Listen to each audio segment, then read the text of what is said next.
आपको स्लग टेरा याद है, या फिर उसका लास्ट एपिसोड और फाइनल बैटल, या फिर एक्चुअल में इस सीरीज का मेन विलन कौन था? इंडिया में स्लग टेरा को बीच में शट डाउन कर दिया गया था। तो तुम्हें शायद इसकी पूरी स्टोरी नहीं पता होगी, तो आराम से बैठ जाओ, हो सके तो कुछ खाने के लिए ले आओ, क्योंकि आज की इस वीडियो में मैं तुम्हें स्लग टेरा की एंटायर स्टोरी बताने वाला हूँ।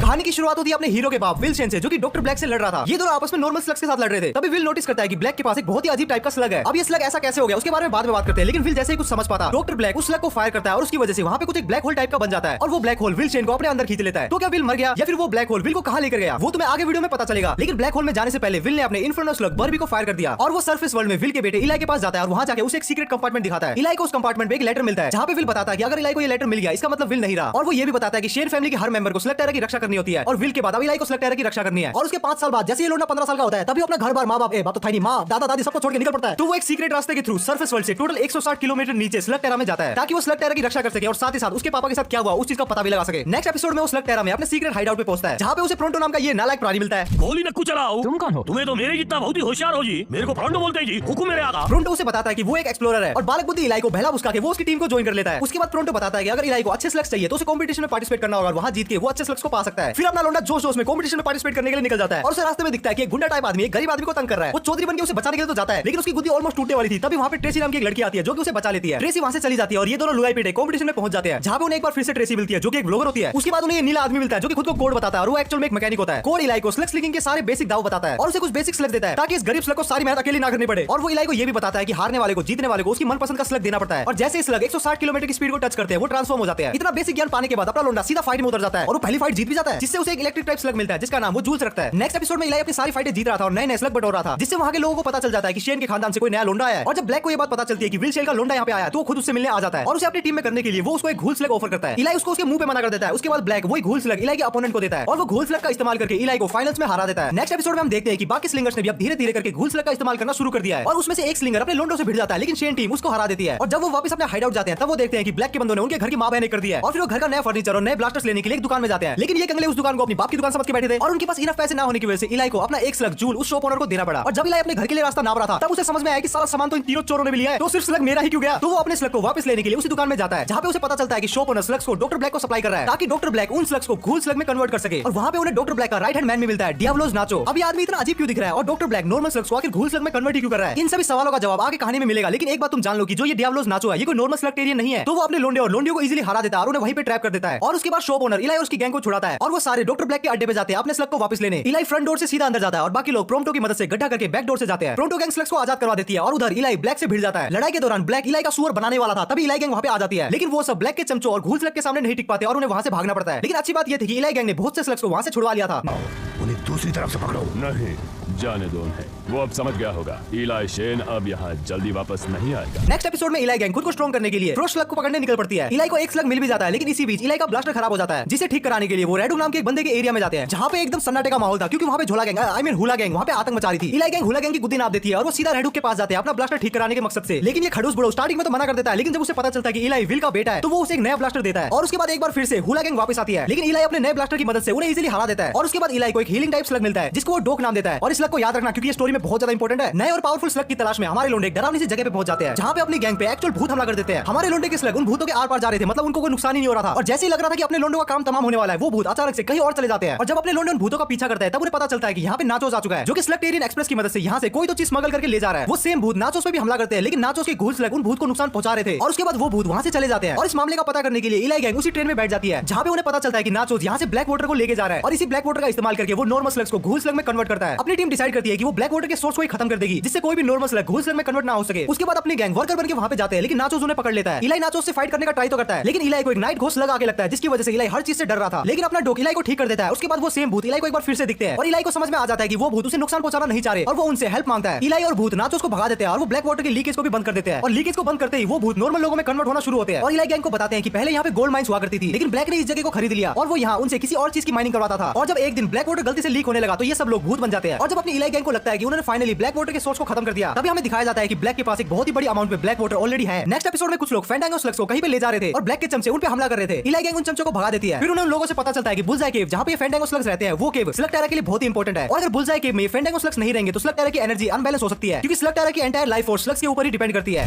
जिस एनर्जी से हम लोग यहाँ सांस ले पा रहे हैं वो इन स्लग्स की वजह से है। उन्हीं की वजह से सब सही सलामत रहता है, पर बिना उनके। समझ गया, डेड जोन। तो उसके बाद अपना लोंडा इलाई फैंडांगो स्लग्स को बुलजाई केव में ले जाने का ठेका लेता है। उसके बाद उन्हें रास्ते में शैडो क्लैन के लोग मिलते हैं जो कि इस कहानी के लिए बहुत ज्यादा इंपॉर्टेंट है। शैडो क्लैन स्लग टेरा की बहुत ही एंशिएंट बीइंग है और वो एकलौते जीव है जो कि स्लग से डायरेक्ट बात कर सकते हैं। वो इलाई पे हमला करने का ट्राई करते हैं, लेकिन अपना बर्बी उन्हें कुछ तो कहता है जिससे वो इलाई को छोड़ देते हैं। अब बर्बी उन्हें क्या कहता है वो तो हमें स्टोरी में आगे पता चलेगा, लेकिन शैडो क्लैन से बचते हुए फाइनली बुलजाई केव में पहुंच जाते हैं, जहां पे जब वो फैंडांगो स्लग्स को छोड़ते हैं तब वो देखते हैं कि फैंडांगो स्लग्स बुलजाई केव से दूर भाग रहे हैं। इलाई को समझ में नहीं आ रहा कि ये स्लग्स इस केव में क्यों नहीं रहना चाहते। तभी वहां पे डॉक्टर ब्लैक के चमचे आ जाते हैं। इलाई उन्हें हरा देता है और उसके बाद ट्रेसी पता लगाती है कि डॉक्टर ब्लैक ने यहाँ पे ब्लैक वाटर का एक सोर्स ढूंढ लिया है। और जैसा कि मैंने तुम्हें बताया कि बुलजाई केव स्लग टेरा के बिल्कुल सेंटर में है, तो अगर इस केव में फैंडांगो स्लग्स नहीं रहेंगे तो स्लग टेरा की स्लग एनर्जी अनबैलेंस हो सकती है। तो अगर ऐसा हुआ तो ये स्लग टेरा के लिए बहुत ही बड़ा खतरा है। अब वो खतरा क्या है वो हम स्टोरी में आगे जानेंगे। तो इस चीज को रोकने के लिए इलाई डिसाइड करता है कि वो डॉग की मदद से ब्लैक वाटर को न्यूट्रलाइज कर देगा। इलाई डॉग को सीधा ब्लैक वाटर में शूट करता है और डॉग ब्लैक वाटर को न्यूट्रलाइज करना स्टार्ट करता है। लेकिन डॉग अकेला काफी नहीं था, तभी फैंडांगो स्लग वहां पे आते हैं और डॉग और फैंडांगो स्लग मिलकर ब्लैक वाटर को न्यूट्रलाइज कर देते हैं, जिससे वहां पे एक बार फिर से फैंडांगो स्लग रहना शुरू कर देते हैं। नेक्स्ट एपिसोड में अपने लोंडे डॉक्टर ब्लैक की एक फैक्ट्री को उड़ा के भाग रहे थे और डॉक्टर ब्लैक के गुंडे लोग उनके पीछे लगे हुए थे। और जब ऐसा लग रहा था कि अपनी गैंग का काम तमाम होने वाला है, तभी वहां पे ट्विस्ट नाम का लड़का आता है जो कि उन्हें बचा लेता है और वो बताता है कि वो भी डॉक्टर ब्लैक और ब्लैक वाटर को खत्म करना चाहता है ताकि कोई भी नॉर्मल स्लग घूस स्लग ना बन सके। जब इलाई को पता चलता है कि उस लोंडे का मकसद भी सेम है तो इलाई उसे बोलता है कि अरे तुम तो मेरे दोस्त हो, और वो उसे अपनी टीम में शामिल कर लेता है। उसके कुछ टाइम बाद इलाई ये प्लान बनाता है कि वो डॉक्टर ब्लैक के अड्डे में जाएंगे और वहां से सारे घूस स्लग को छुड़ाकर डॉग की मदद से उन्हें नॉर्मल स्लग में कन्वर्ट कर देंगे। वो सब गार्ड्स बनके डॉक्टर ब्लैक की फैक्ट्री में जाते हैं और वहां से घूस स्लग को चुरा के ले भी आते हैं। लेकिन उसी बीच कोड को ट्विस्ट पे कुछ तो शक होता है, लेकिन वो उसी टाइम कुछ नहीं बोलता। और उसके बाद वहां पे नाचोस और उसके चमचे आते हैं और दोनों पार्टीज के बीच में बहुत ही बड़ा राड़ा होता है और अपने लोंडे नाचोस को हरा देते हैं और वो घूस स्लग को नॉर्मल स्लग में कन्वर्ट भी कर देते हैं। और जब इलाई को ऐसा लग रहा था कि वो उसकी गैंग और ट्विस्ट मिलकर फाइनली डॉक्टर ब्लैक को हरा देंगे, तभी ये चीज रिवील होती है कि ट्विस्ट एक्चुअल में डॉक्टर ब्लैक के लिए ही काम करता है। नेक्स्ट एपिसोड में इलाई गैंग डॉक्टर ब्लैक की स्लगटेरियन एक्सप्रेस को चुराने का प्लान करते हैं, जिसके अंदर ब्लैक वाटर के साथ साथ डॉक्टर ब्लैक का बहुत सारा रिसोर्सेज था। इलाई गैंग प्लान के मुताबिक ओरिजिनल ट्रेन को लेट करवाती है और वो दूसरी ट्रेन लेके फैक्ट्री पहुंचती है और फिर सामान वाली बोगी को लेके फरार हो जाती है। और जैसे ही वो तय किए हुए लोकेशन पे पहुंचते हैं तभी पता चलता है कि बोगी के अंदर कोई सामान नहीं है बल्कि नाचोस और उसकी गैंग है। तभी इलाई गैंग समझ जाती है कि उन्हें फंसाया गया और बचने के लिए वो इधर-उधर भागते हैं। इलाई और ट्विस्ट एक गुफा में जाते हैं। प्रोंटो, ट्रिक्सी और कोड बाहर नाचोस से लड़ते हैं। तभी कोड को यकीन हो जाता है कि एक्चुअल में वो ट्विस्ट ही था जिसने हमारी इस प्लान की जानकारी ब्लैक को दी और उन्हें फंसा दिया। और उधर केव में ट्विस्ट इलाई पे हमला कर देता है और वो इलाई को बताता है कि वो और उसके डैड स्लग्स को चुराया करते थे, लेकिन इलाई के डैड विल ने एक दिन उन्हें पकड़ लिया। और जब वो दोनों भाग रहे थे तभी ट्विस्ट और उसके डैड खाई में जाके गिर जाते हैं। हालांकि विल ट्विस्ट को तो बचा लेता है, लेकिन विल उसके डैड को नहीं बचा पाता, जिससे वो अपने डैड के का दोषी विल को ही मानता है और इसीलिए वो इलाई को मारना चाहता था। दोनों पार्टियों के बीच में लड़ाई होती है, लेकिन ट्विस्ट के पास लोकी नाम का एक स्पेशल स्लग था जिसकी मदद से वो इल्यूजन क्रिएट कर सकता था और इसी का इस्तेमाल करके वो इलाई को ऑलमोस्ट हराने वाला था। तभी अपना लोंडा अपनी बुद्धि का इस्तेमाल करके एक स्लग को फायर करता है और उसके बाद वहां पे इलाई के पंटर लोग भी आ जाते हैं, जिसकी वजह से ट्विस्ट को वहां से भागना पड़ता है। और उधर हम ब्लैक को देखते हैं जो कि इलाई को ना पकड़ सकने की वजह से नाचोस को एक ब्लैक होल में भेज देता है। अपना वादा याद करो,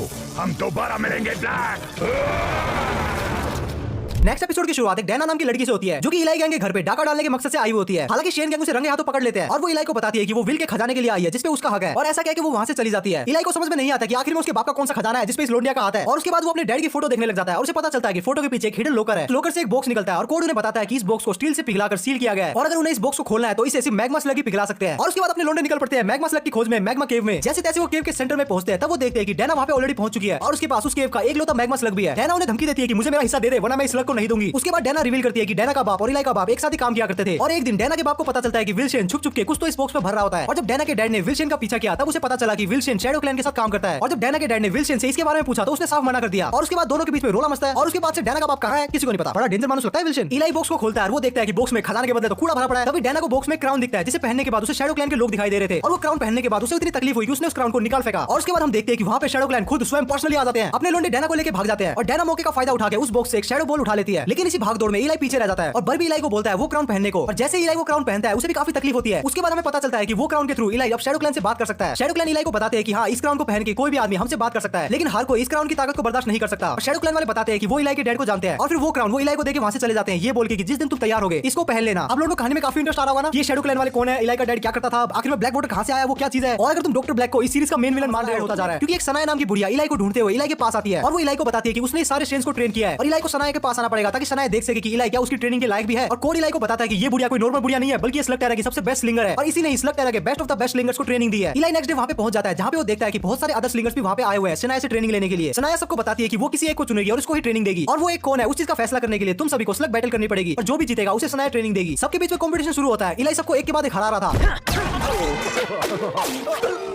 अच्छे मूव्स थे जो मेजेस्टी, आप बाहर जा सकते हैं। और जब वो अपने फाइनल अपोनेंट से फाइट कर रहा था तब रिवील होता है कि वो एक्चुअल में ट्विस्ट है जो कि भेष बदल के वहां पे आया हुआ था। इलाई जब सनाया को बताने का ट्राई करती है कि ट्विस्ट नॉर्मल स्लग नहीं बल्कि घूस स्लग को इस्तेमाल करता है तब सनाया उसे बताती है कि वो स्लिंगर को चुनती है ना कि स्लग्स को। बड़ी अजीब बुढ़िया। और वो उसके बाद इलाई को बताती है कि उसने विल शेन और डॉक्टर ब्लैक को ट्रेनिंग दी थी लेकिन एंड में उसने विल को चुना और पावर की तलाश में डॉक्टर ब्लैक गलत रास्ते पे निकल गया। तभी डॉक्टर ब्लैक वहां पे आ जाता है अपने रैपिड गन फायर ब्लास्टर की मदद से जिससे वो एक ही बारी में मल्टीपल स्लग्स को शूट कर सकता था। ब्लैक और सनाया आपस में बैटल करती है और इलाई ट्विस्ट आपस में बैटल करते हैं लेकिन ब्लैक धोखे से सनाया को हरा देता है और बुढ़िया ऑलमोस्ट टपक जाती है। इसके बाद इलाई सनाया के ब्लास्टर की मदद से अपने दो स्लग्स को एक साथ फ्यूज करता है और वो डॉक्टर ब्लैक को वहां से भगा देता है। नेक्स्ट एपिसोड में इलाई को समझ में आ जाता है कि उसका नॉर्मल ब्लास्टर ब्लैक के रैपिड फायर ब्लास्टर के सामने नहीं टिक पाएगा, तो वो भी डबल बैरल ब्लास्टर बनवाने के लिए रेड हुक के पास जाता है। रेड हुक उन्हें खास प्रकार का जेम लेने के लिए भेजता है और लोंडे वो लाके दे भी देते हैं, जिसका इस्तेमाल करके रेड हुक इलाई के लिए डबल बैरल ब्लास्टर बनाता है, जिसकी मदद से अब इलाई 2 स्लग्स को फ्यूज करके एक बहुत ही मैसिव अटैक कर सकता था। नेक्स्ट एपिसोड में अपने लोंडे ब्लैक की ट्रेन पे हमला बोल देते हैं, जिससे ब्लैक काले पानी को ट्रांसपोर्ट ना कर सके। इलाई लड़ाई के दौरान स्लग्स को फ्यूज करने का ट्राई करता है, लेकिन वो ऐसा नहीं कर पाता। तभी वहां पे शैडो क्लैन आ जाती है और इलाई को लेकर चली जाती है। डॉक्टर ब्लैक को लगता है कि इलाई का काम तमाम हो गया है और इलाई की गैंग डॉक्टर ब्लैक का पीछा जारी रखती है। तभी शैडो क्लैन इलाई को अपने अड्डे पे टेलीपोर्ट करती है और वो इलाई को बताती है कि वो स्लग्स को काफी रेकलेस वे में यूज कर रहा है और वो इलाई को बताते हैं कि वो किसी 2 रैंडम स्लग्स को फ्यूज नहीं कर सकता। पहले उसे स्लग्स का ऑरा देख के समझना पड़ेगा कि कौन से 2 स्लग आपस में फ्यूज हो सकते हैं। शैडो क्लैन इलाई को स्लग ऑरा देखना सिखाती है और इलाई अपने स्लग्स का ऑरा देख के समझ जाता है कि उसके कौन-कौन से स्लग आपस में फ्यूज हो सकते हैं और इलाई एक बार फिर से ब्लैक के पास आता है और वो इस बार ब्लैक की ट्रेन को उड़ा देते हैं। नेक्स्ट एपिसोड में बर्बी अचानक से बीमार होने लगता है और तभी शैडो क्लैन वाले इलाई को गार्डियन स्लग्स के बारे में बताते हैं। वो इलाई को बताते हैं कि ये सारे गार्डियन स्लग्स किसी तो एक अननोन एनर्जी को यहाँ आने से रोक रहे हैं और किसी अननोन एनर्जी की वजह से ये लोग कमजोर होते जा रहे हैं और अगर ये लोग कमजोर हो गए तो स्लग टेरा की तबाही पक्की है। और तभी शैडो क्लैन इलाई गैंग को डार्क बेन के बारे में बताती है, जो कि क्या है मैं तुम्हें आगे बताता हूं। अपने लोंडे शैडो बॉल का इस्तेमाल करके बैरियर की उस तरफ पहुंचते हैं जहां पे उन्हें डार्क डीमन या फिर डार्क मॉन्स्टर मिलते हैं, जो कि बैरियर को कमजोर कर रहे थे। अपने लोंडे उनसे लड़ते हैं लेकिन डार्क मॉन्स्टर बैरियर को तोड़ देते हैं और जब ऐसा लग रहा था कि वो सब स्लग टेरा में आ जाएंगे, तब अपना डॉक अपनी पावर को इस्तेमाल करके बैरियर को बंद कर देता है और शैडो क्लैन वाले डॉक को गार्डियन स्लग के रूप में एक्सेप्ट कर लेते हैं। स्लग टेरा सिर्फ सीजन 2 तक ही अच्छा था, उसके बाद सीजन 3, 4, 5 को इन लोगों ने इतना खींचा है ना कि उसके 3 सीजन में सारी स्टोरी ने सिर्फ 20% प्रोग्रेस की थी। तो यहाँ से मैं स्लग टेरा की सिर्फ इंपॉर्टेंट स्टोरी बताने वाला हूँ। आगे के बहुत सारे एपिसोड में टाइम पास करने के बाद अपने लोंडे फाइनली डॉक्टर ब्लैक को पकड़ लेते हैं और वो ब्लैक को एक बहुत ही हाई सिक्योरिटी जेल की तरफ ले जा रहे होते हैं। हालांकि रास्ते में ब्लैक के चमचे हल्ला जरूर करते हैं, लेकिन अपने लोंडे उनकी गुद्दी चटका के ब्लैक को फाइनली उस जेल में पहुंचा देते हैं और जेल के अंदर ब्लैक इलाई को बताता है कि हाँ उसने उसके पापा को मारा है। और उसके बाद वो अपनी दुख भरी बैक स्टोरी बताना शुरू करता है कि कैसे ब्लैक के पापा ने उसे कभी प्यार नहीं दिया और वो उसे हमेशा काम करवाते रहते थे और उसे अब्यूज भी करते थे और ब्लैक के पापा एक खास प्रकार के लिक्विड को बेचा करते थे जिससे स्लग्स की पावर को इंक्रीज किया जा सकता था। और एक दिन विगो डियर नाम का आदमी ब्लैक के बाप से भिड़ जाता है और ब्लैक के बाप को हरा देता है और लड़ाई के दौरान ब्लैक ने उसके बाप की मदद नहीं की ये बोल के ब्लैक का बाप उसे लात मार के निकाल देता है और फिर ब्लैक को विगो अपने साथ लेके जाता है, जो कि उससे बाल मजदूरी कराता है। और टाइम के साथ साथ ब्लैक विगो के लिए चोरी और काला धंधा भी करने लगा। लेकिन एक दिन उसे इलाई के दादा जीमो शेन ने पकड़ लिया। जीमो को ब्लैक के अंदर पोटेंशियल दिखा तो उसने उसको जल्दी ही छुड़वा दिया और उसके बाद विल शेन और डॉक्टर ब्लैक एक साथ ट्रेनिंग करने लगे और एक दूसरे के राइवल्स बन गए। और जिस दिन शनाया ने ब्लैक के बदले विल को चुना उस दिन वो अपना आपा कंप्लीटली खो चुका था और पावर की तलाश में वो स्लग्स पे एक्सपेरिमेंट करने लगा। और एक दिन स्लग और ब्लैक वाटर के साथ एक्सपेरिमेंट करते हुए वो एक ब्लैक होल में खींचा चला गया और वो डार्क वर्ल्ड में पहुंच गया, जहां का किंग उसे ब्लैक वाटर के बारे में बताता है और उसे ये भी बताता है कि अगर ब्लैक वाटर को स्लग से इन्फ्यूज किया जाए तो वो घोल स्लग बनके और भी ताकतवर स्लग्स बन जाते हैं। और उसके बाद डार्क वर्ल्ड का किंग उसे स्लग तरह वापस भेज देता है, लेकिन एक शर्त के साथ कि वो उसके लिए काम करेगा। और वो काम क्या था कि वो उस किंग को डार्क वर्ल्ड से बाहर निकालेगा और वो ब्लैक के साथ अपने चमचे डियाब्लोस नाचो को भी भेज देता है। अब तुम्हारे मन में सवाल उठा होगा कि डार्क किंग कौन है, वो वहां पे कैसे फंसा? तो रुको मैं बताता हूं यार। तो तकरीबन 1000 साल पहले सरफेस वर्ल्ड के चाइना में यंग नाम का एक आर्चर रहता था, लेकिन एक दिन एक दुष्ट एम्परर ने उसके विलेज पे हमला कर दिया, जो कि एक मिथिकल पोशन को पूरे चाइना में ढूंढ रहा था, जिसकी मदद से वो अमर होना चाहता था। यंग और उस एम्परर के बीच में लड़ाई हुई, लेकिन एंड में वो एम्परर जीत गया और उसने यंग को एक चट्टान से नीचे फेंकवा दिया। और जब यंग की आंख खुली तब वो देखता है कि वो जिंदा है और वो नदी के सहारे बहता जा रहा है और वो एक ऐसी जगह पहुंच गया जो कि चेरी ब्लॉसम से घिरी हुई थी। और जब वो एक गुफा को पार करता है तब वो देखता है कि वो एक अलग ही वर्ल्ड में आ गया है, जहां पे बहुत सारे अलग लोग रहते हैं और एक खास प्रकार के जीव स्लग्स भी रहते हैं। यंग ने स्लग टेरा के लोगों के साथ दोस्ती कर ली और वहां पे एक छोटा सा विलेज बसाया और उसके बाद उसने अपने लोगों को जो कि एम्परर के शासन के अंडर रह रहे थे उन्हें स्लग टेरा लेके आ गया। उसके बाद उसने स्लग्स के बारे में जाना कि एक पर्टिकुलर स्पीड में अगर इन्हें लॉन्च किया जाए तो ये लोग इवॉल्व हो जाते हैं। उसके बाद उसने अपनी आर्चरी की स्किल कुंफू और स्लग्स को मिला के एक स्लग फू नाम की एक नई आर्ट को डेवलप किया, जिससे वो स्लग्स को शूट करने के बाद भी हवा में उन्हें कंट्रोल कर सकता था। उधर उसके एक विलेज से एक आदमी ने ये सारी बातें एम्परर को जाके बता दी और उस एम्परर ने स्लग टेरा पे भी हमला कर दिया। हालांकि इस बार यंग काफी ताकतवर था तो इस बार उसने एम्परर को हरा दिया और लड़ाई के दौरान वो एम्परर स्लग टेरा से टोटल 8 लेवल नीचे डार्क वाटर में जाके गिर गया। ब्लैक वाटर में गिरने की वजह से उसे डार्क पावर्स मिल गई और उसके साथ साथ वो इमोर्टल हो गया, लेकिन वो स्लग टेरा के लोअर लेवल से बाहर नहीं आ पा रहा था क्योंकि शैडो क्लैन ने गार्डियन स्लग्स का इस्तेमाल करके वहां पे एक बैरियर बना दिया था जो कि डार्क एम्परर को स्लग टेरा में आने से रोक रहा था। और जब डॉक्टर ब्लैक डार्क बेन में आया तब डार्क एम्परर ने उसे ब्लैक वाटर के बारे में बताया और साथ ही साथ खुद को आजाद कराने का काम भी दिया। आगे के कुछ अनइंपोर्टेंट एपिसोड को स्किप करते हुए हम सीधा पहुंचते हैं डॉक्टर ब्लैक की तरफ, जो कि काफी तेजी से नॉर्मल स्लग्स को घूल स्लग में कन्वर्ट कर रहा था। अपने लोंडे उसे रोकने का ट्राई तो करते हैं, लेकिन वो ब्लैक के मल्टी कैनन ब्लास्टर के सामने नहीं टिक पाते। तो अपने लोंडे एक बार फिर से रेड हुक के पास जाते हैं ताकतवर ब्लास्टर लेने के लिए, लेकिन वहां पे उन्हें रेड हुक नहीं बल्कि ट्विस्ट मिलता है। उसके बाद उन्हें पता चलता है कि रेड हुक को तो डॉक्टर ब्लैक ने उठा लिया है। अपने लोंडे रेड हुक को बचाने के लिए डॉक्टर ब्लैक के अड्डे पे घुस जाते हैं गार्ड्स बनके और एक लड़ाई के बाद अपने लोंडे फाइनली रेड हुक को बचा लेते हैं। और उसके बाद रेड हुक इलाई को एक एक्सेलरेटर देता है जो कि अपने ब्लास्टर में लगा के वो अपने स्लग्स को मेगा मॉर्फ में ट्रांसफॉर्म कर सकता था। और अब फाइनली इलाई और डॉक्टर ब्लैक की फाइट होती है, जिसमें इलाई और उसके स्लग मिलकर डॉक्टर ब्लैक को हरा देते हैं और डॉक्टर ब्लैक डार्क वर्ल्ड की तरफ नीचे गिरने लगता है। सबको लग रहा था कि हम जीत गए, अब स्लग टेरा में शांति होगी, लेकिन कुछ टाइम बाद इलाई और उसकी गैंग नोटिस करती है कि एक बार फिर से घूल स्लग बन रहे हैं। अब ब्लैक तो नहीं रहा तो एक घूल स्लग को बना कौन रहा है, इस चीज का पता करने के लिए वो एक शहर में जाते हैं, जहां पे वो देखते हैं कि बहुत से अजीब लोग उस शहर में हल्ला मचा रहे हैं। वो लोग उनका पीछा करते हुए स्लग टेरा के बॉर्डर तक आ जाते हैं, जहां पे वो देखते हैं कि केव से बहुत सारी आर्मी बाहर निकल रही है, जिनको लीड एक जुंजी नाम का अजीब सा आदमी कर रहा है और उसके साथ एक बहुत ही अजीब प्रकार का स्लग भी है। जब इलाई और जुंजी की लड़ाई होती है तब इलाई को पता चलता है कि वो स्लग एक्चुअल में जुंजी को कंट्रोल कर रहा है और लड़ाई के दौरान वो घूल स्लग इलाई को भी अपने कंट्रोल में ले लेता है। और जब ऐसा लग रहा था कि इलाई अपने ही दोस्तों का काम तमाम कर देगा तभी वहां पे डोक आ जाता है जो कि इलाई को ठीक कर देता है और डोक और बर्बी मिलकर उस घूल स्लग को हरा के वहां से भगा देते हैं और जुंजी भी ठीक हो जाता है और वो इलाई गैंग को अपने बारे में बताता है कि वो ईस्ट लीनियज का चैंपियन है और वो इलाई को स्लग फू के बारे में भी बताता है और जुंजी इलाई की गैंग को ज्वाइन कर लेता है। उसके कुछ एपिसोड बाद हम देखते हैं कि सारे स्लग्स बिना किसी रीजन के अपने आप ही घूल स्लग में कन्वर्ट हो रहे हैं। तभी इलाई के पास शैडो क्लैन आ जाती है जो कि इलाई को एक होलोग्राम दिखाती है जो कि उसके बाप का होता है। विल बताता है कि स्लग टेरा में टोटल 5 एलिमेंट स्लग है जो कि स्लग टेरा की सारी लाइफ फोर्स को कंट्रोल करते हैं और ये पांचों एलिमेंटल स्लग टेरा के क्रिएशन के टाइम से ही एग्जिस्ट करते हैं और बाकी सारे स्लग इन्हीं पांचों एलिमेंटल स्लग के ही डिसेंडेंट है। और अगर पांचों एलिमेंटल स्लग में से कोई भी स्लग घूल बन जाता है तो उसके सारे डिसेंडेंट भी अपने आप ही घूल बन जाएंगे। तो अगर ऐसा होता है जो कि इस केस में हो भी रहा है तो इलाई को पांचों एलिमेंटल स्लग को ढूंढना पड़ेगा और अगर वो स्लग घूल स्लग में कन्वर्ट हो चुके हैं तो पहले उनको ठीक करना पड़ेगा। उसके बाद पांचों एलिमेंटल स्लग को एक साथ आसमान में शूट करना पड़ेगा जिससे जितने भी घूल स्लग्स है वो नॉर्मल स्लग्स में कन्वर्ट हो जाएंगे। इलाई का एक स्लग ऑलरेडी घूल में ट्रांसफॉर्म होना शुरू हो चुका था। उसके बाद अपनी गैंग पांचों एलिमेंटल स्लग को ढूंढने के मिशन पे निकल पड़ती है और इसी बीच उन्हें एक डार्क स्लिंगर मिलता है जिसके पास वही घूल स्लग था जो कि पहले जुंजी को कंट्रोल कर रहा था। उसके बाद वहाँ पे डॉक्टर ब्लैक भी आ जाता है जो कि लास्ट बैटल में ब्लैक वाटर में गिरने की वजह से इवॉल्व हो चुका था। इलाई को पता चलता है कि डॉक्टर ब्लैक के पास एयर और वाटर एलिमेंट्स लग है जिन्हें वो ऑलरेडी घूल बना चुका है। अपने लोंडे डार्क स्लिंगर और डॉक्टर ब्लैक की गुद्दी चटका के उनसे वो 2 स्लग ले लेते हैं। उसके बाद उन्हें 8 एलिमेंट्स स्लग भी मिल जाता है। उसके बाद इलाई को पता चलता है कि उसका स्लग डॉग एक्चुअल में एलिमेंट्स स्लग है। अब अपने लोंडो के पास टोटल में 4 एलिमेंट्स स्लग हो चुके थे और वो 5वें फायर एलिमेंट स्लग की तलाश में गुफा में जाते हैं। जुंजी और इलाई अपने अपने इन्फर्नो की सवारी करते हुए फायर एलिमेंट स्लग को ढूंढते हैं, लेकिन वहाँ पे डार्क स्लिंगर और डॉक्टर ब्लैक आ जाते हैं जो कि फायर एलिमेंट स्लग को पकड़ के उसे ऑलरेडी घूल बना चुके थे, जिसकी वजह से इलाई और जुंजी दोनों के इन्फर्नो घूल बनना शुरू हो चुके थे। उसके बाद लड़ाई के दौरान ये रिवील होता है कि वो डार्क स्लिंगर और कोई नहीं बल्कि इलाई का पप्पा विल शेन है जो कि उस ब्लैक होल से सीधा डार्क बेन में जाके गिर गया था और उसी घूल स्लग ने उस पे कब्जा कर रखा था। इलाई फायर एलिमेंट स्लग को अपने कब्जे में ले लेता है, डॉग की मदद से उसे ठीक कर देता है। बाप बेटे के बीच में मिलाप हो रहा था तभी डॉक्टर ब्लैक हमला करता है और विल शेन डॉक्टर ब्लैक से लड़ते लड़ते एक गड्ढे में जाके गिर जाता है। भाई अभी तो मिला था फिर गड्ढे में गिर गया। और उसके बाद अपने लोंडे 5 एलिमेंटल स्लग को शूट करते हैं जिससे सारे घूल स्लग नॉर्मल स्लग में कन्वर्ट हो जाते हैं। एलिमेंटल स्लग काफी ज्यादा पावरफुल थे तो इलाई को उनको कंट्रोल करने में काफी ज्यादा तकलीफ आ रही थी। तो फिर जुंजी इलाई को स्लग फू सिखाता है और ये चीज भी इलाई के सामने रिवील करता है कि इन सब चीजों के पीछे डार्क एम्परर का हाथ है और डार्क एम्परर उसके विलेज पे कब्जा करके बैठ चुका है और जब तक हम डार्क एम्परर को नहीं हराएंगे ये सिलसिला ऐसे ही चलता रहेगा। लेकिन वेट ए मिनट, मैंने तो कहा था कि डार्क एम्परर डार्क बेन में कैद है, तो वो जुंजी के विलेज पे कब्जा करके कैसे बैठ गया? तो जैसा कि मैंने इस वीडियो में बहुत बार कहा कि जो स्लग्स है वो स्लग टेरा की एनर्जी के लिए बहुत ही ज्यादा इंपॉर्टेंट होते हैं और अगर स्लग्स को कुछ होता है तो स्लग टेरा की एनर्जी भी काफी कमजोर होगी और अगर स्लग टेरा की एनर्जी कमजोर होगी तो वो बैरियर भी कमजोर होगा। और इसी चीज का फायदा उठाया डार्क एम्परर ने। जब डॉक्टर ब्लैक सारे स्लग्स को पकड़ के उन्हें घूल बना रहा था तो स्लग टेरा की एनर्जी भी कमजोर हो रही थी, जिसके कारण गार्डियन स्लग्स की भी एनर्जी कमजोर हो रही थी और अल्टीमेटली वो बैरियर भी वीक होता जा रहा था। और एक दिन डार्क बेन में एक स्लग घूमते घूमते डॉक्टर ब्लैक के पास पहुंच गया जो कि 1000 साल में पहले कभी नहीं हुआ था। और जब डार्क एम्परर ने उस स्लग को छुआ तो वो तभी घूल में कन्वर्ट हो गया और तभी उसे पता चला कि वो स्लग्स को हथियार की तरह इस्तेमाल कर सकता है। उसके बाद उसने अपनी सारी पावर को इकट्ठा करके एक स्वॉर्ड कम ब्लास्टर बनाया जिसकी मदद से वो घूल स्लग को फायर कर सकता था। और जब ऐसा मोमेंट आया जब गार्डियन स्लग हद से ज्यादा कमजोर हो गए थे तब डार्क एम्परर ने अपना आखिरी वार किया और वो सीधा जुंजी के विलेज पे आ गया और वहां पे कब्जा कर लिया क्योंकि वो वही विलेज था जिसे 1000 साल पहले यंग ने बसाया था और जुंजी उसका 88 डिसेंडेंट था। एम्परर ने विलेज पे हमला कर दिया और एम्परर के घूल स्लग ने जुंजी को पोजेस कर लिया और इसके साथ साथ एम्परर ने जुंजी की मास्टर को भी पोजेस कर लिया। वो सब जुंजी के विलेज को बचाने के लिए और एम्परर को एक ही बार में ठिकाने लगाने के लिए वहां पहुंच जाते हैं। जुंजी उन्हें बताता है कि वो डायरेक्टली लड़के एम्परर को नहीं हरा सकते तो एक टूर्नामेंट में पार्टिसिपेट करने के बहाने भेष बदल के विलेज में घूम रहे थे ताकि वो एम्परर तक पहुंच सके। तभी अपने लोंडो को डाइफू जो कि पहले जुंजी की मास्टर थी और अब एम्परर के पोजीशन में उसने पकड़ लिया। डाइफू ने बताती है कि अगर उसमें से किसी ने भी उसको हरा दिया तो उन्हें वो एम्परर से मिला देगी। इसके बाद अपना लोंडा इलाई चौधरी बन के आता है और वो अपने एलिमेंटल स्लग की मदद से डाइफू को हरा भी देता है। उसके बाद डाइफू ने एम्परर से मिलने के लिए लेके जाती है और एम्परर अपने लोंडो को देखने के बाद वही टिपिकल विलन वाली बातें बोलता है कि हां तुम तो बहुत कमजोर हो, मैं दुनिया को खत्म कर दूंगा। वाह क्या एक्टिंग कर रहा है। उसके बाद दोनों पार्टी में लड़ाई होती है और एक मोमेंट पे अपना लोंडा हारने वाला होता है। तभी एंड मोमेंट पे अपना लोंडा स्लग फू आर्ट को मास्टर कर लेता है और वो बर्बी की मदद से एम्परर को रोक देता है दुनिया तबाह करने से और एक गार्डियन स्लग की मदद से वो एम्परर को पत्थर बना देता है। अब तुम लोग ज्यादा खुश मत हो कि जीत गए, अभी कहानी बाकी है। लेकिन उससे पहले अगर तुम्हें वीडियो पसंद आ रही है तो एक सब्सक्राइब जरूर से कर देना। इससे तुम्हारा कुछ नहीं जाएगा लेकिन मुझे काफी सारी मोटिवेशन मिल जाएगी और आगे के कुछ रैंडम एपिसोड को स्किप करते हुए और लिटरली आखिरी सीजन को तो इन लोगों ने इतना खींचा है बस क्या बताऊं। तुम्हें याद होगा कि मैंने तुम्हें एम्परर के स्वॉर्ड कम ब्लास्टर के बारे में बताया था जिसको एम्परर ने अपनी बहुत सारी ताकत को मिला के बनाया था। वो तलवार अपने लोंडो के हाथों में थी क्योंकि अगर वो गलती से भी डाइफू के हाथ में लग गई तो डाइफू उस स्वॉर्ड की मदद से एम्परर को दोबारा से वापस ले आएगी और ऐसा ही होता है। डाइफू लोगों को पप्पू बनाकर वो स्वॉर्ड हथिया लेती है और वो एम्परर को पत्थर से वापस नॉर्मल इंसान बना देती है और वापस आते ही वो साला एहसान फरामोश निकलता है। वो दोनों आयरन के वॉरियर बनाता है और डाइफू की सारी पावर्स उन दोनों आयरन वॉरियर के अंदर डाल देता है। अपने लोंडे आने में थोड़ा टाइम लगा देते हैं जिससे वो देखते हैं कि अब वो बुढ़िया ऑलमोस्ट टपकने वाली है और एम्परर जैसे अपने लोंडो को पकड़ने वाला था तभी एक स्लग उन्हें सेफ जगह पे टेलीपोर्ट कर देता है और इलाई अपने गार्डियन स्लग की मदद से उसे बचा लेता है। और इसके बाद ये सब लोग एक बार फिर से एम्परर को ललकारने के लिए पहुंच जाते हैं और एक बहुत ही एपिक फाइट होती है जो कि अगर तुम्हें देखनी है तो स्लग टेरा के ऑफिशियल YouTube चैनल पे देख लेना। और वो लड़ाई के दौरान एम्परर को उसी पोर्टल के पास लेकर आते हैं और सबके कंबाइन एफर्ट की मदद से वो एम्परर को उसी पोर्टल में फेंक देते हैं और वो लोग उस पोर्टल को भी डिस्ट्रॉय कर देते हैं जिससे अब डार्क एम्परर कभी भी स्लग टेरा में ना आ सके और ऐसे स्लग टेरा की कहानी खत्म होती है। और अगर तुम वीडियो को यहां तक देख रहे हो इसका मतलब तुम्हें वीडियो डेफिनेटली पसंद आ गया है तो लाइक करने में कोई भी